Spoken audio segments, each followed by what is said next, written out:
Wow. Can we have a break till tomorrow? Well, I went away to boarding school at the age of 7, and soon after I got there I discovered that I couldn't see like the other boys.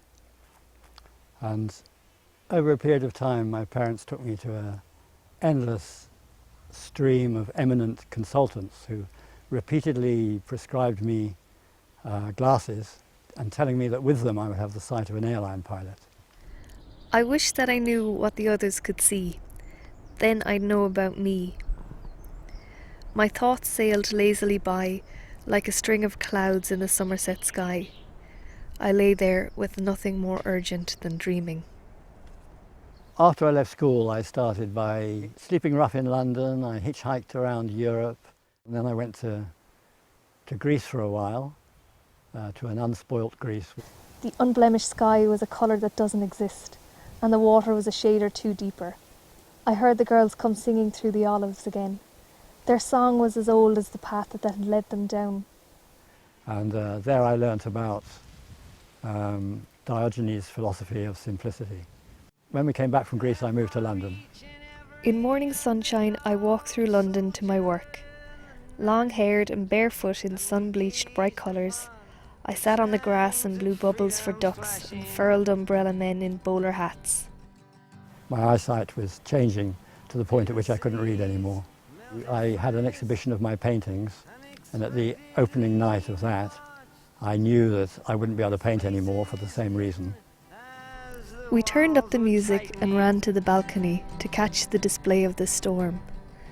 The heavens split open and emptied while we stood with our arms held aloft to encourage the deluge. We were one with the power of the lightning, and the lightning was one with the words of the poet whose time had finally come. So I'd heard of this Tibetan monastery in Scotland, and I went up to Dumfriesshire and met the first Tibetan lamas who had reached the West at that point, and learnt about meditation and Buddhism from Chogyam Trungpa.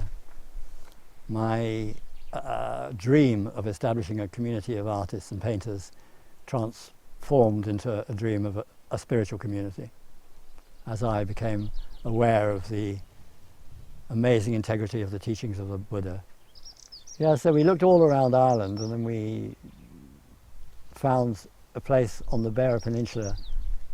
We stopped at Bantry on the way here and bought would you believe, a second-hand mattress and put it on the roof of the car and held onto it through the 2 open windows and drove for an hour west. We gasped at the vast expanse, half sky and half sea, with almost no difference between them. We thought, sure, the winters will be warm, we'll be absolutely fine. And at that time we had no door on the house, and the winter storms used to blow rain onto the bed and flaking old plaster off the walls into our eyes and the bed. A wind-blasted clifftop transformed itself into a wooded village with gardens. Great teachers were inspired to teach against the backdrop of the vast expanse of the ocean.